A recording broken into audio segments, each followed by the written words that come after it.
There are over 1,000 Pokemon out there. Some of them have really cool designs and are loved by many fans, while some have garnered quite a negative reputation. Everyone has their own opinion, and so do I. So today, I will give you my top 10 least favorite Pokemon.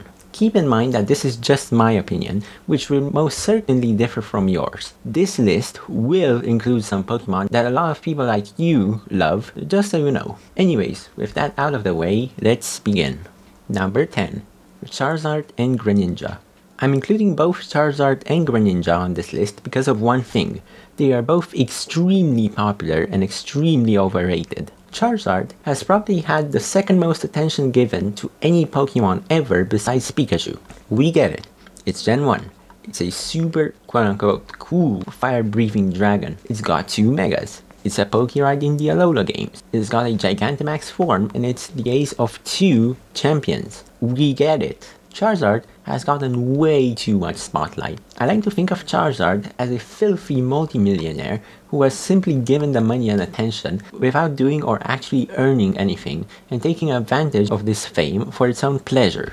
Greninja is also way too popular. Greninja has had less time to shine, but at least its fame is somewhat earned thanks to the anime and video games, but it isn't much better than Charizard in my eyes. Also, it's super annoying and competitive. For that reason, both of these two will get to share the number 10 spot on my list, but there are still some other Pokemon I hate much more than bad old Charizard and Greninja. Number 9.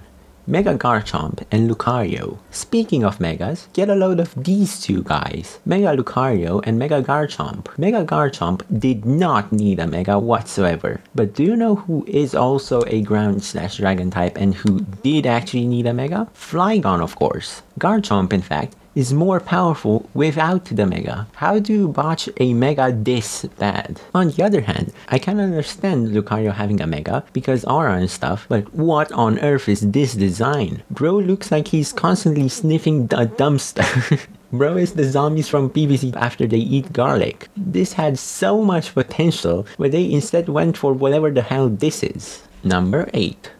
Sylveon. Okay, trust me, this has nothing to do with the trans community. Sylveon is like the Pokemon equivalent of cantaloupes. They are so unbelievably sweet that it's disgusting and always makes me want to throw up. The fact that it is also incredibly overutilized in Generation 6 and 7 in competitive doesn't help either. Number 7. Claydol and Probopass. These two are very similar. 2 gigantic rock/earth related Pokemon with extremely weird and uncanny designs. That's all I'm gonna say about that. Number 6.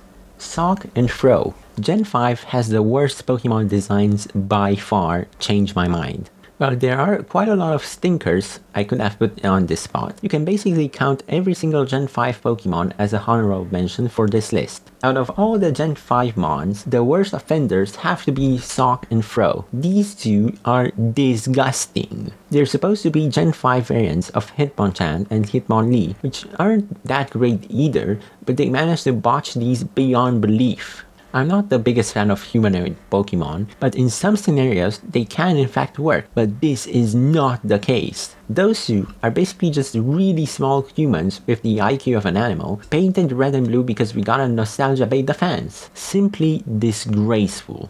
Number 5. Volbeat and Ilumise. Speaking of disgraces, Volbeat and Ilumise, these have to be some of the ugliest and most useless Pokemon I've ever seen. Whenever I see these, it just makes me want to think of like those really gross fly catching strips full of flies. Ugh. Number 4.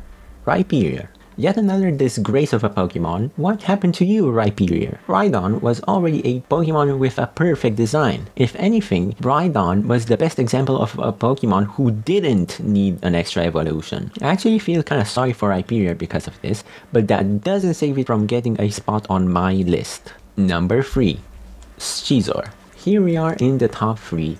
Now you can take out your pitchforks. I am incredibly sorry that I have to say this, but I absolutely hate Scizor's design. It has this very out of place red color, but it's standing on 2 feet and has wings but it can't fly? What is this thing? The part I hate about it most is that this is an incredibly brain-dead Pokemon to use, to the point that everyone just keeps using it and you can never escape it in competitive Pokemon. Just Swords Dance, Bullet Punch, U-turn, GG, if you didn't bring a fire type. It's not cool like everyone says, it's simply gross and brain-dead.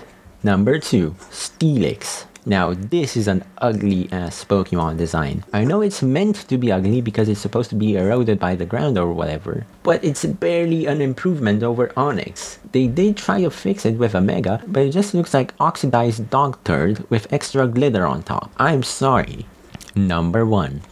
Landorus-Therian. And finally, we have a very respectable choice for my number 1 least favorite Pokemon, that being Landorus-Therian. I don't think I even need to explain this one, since if you've ever played competitive Pokemon, you have come face to face with it at least once. I would say that this abominable excuse of a Pokemon still appears on anywhere between 75 to 90% of all competitive teams. It is one of the ugliest, most overrated, most overused, and most disgusting Pokemon designs of any Pokemon, and you cannot change my mind. An absolute disgrace of a Pokemon, and I'm not sorry in the slightest for this one. Well, I hope it was entertaining watching me hate on a bunch of Pokemon, and of course, you can post your own top 10 least favorite Pokemon in the comments, as I'm very curious what your guys' tastes are like. Thank you for watching, and I shall see you in the next video. Bye bye!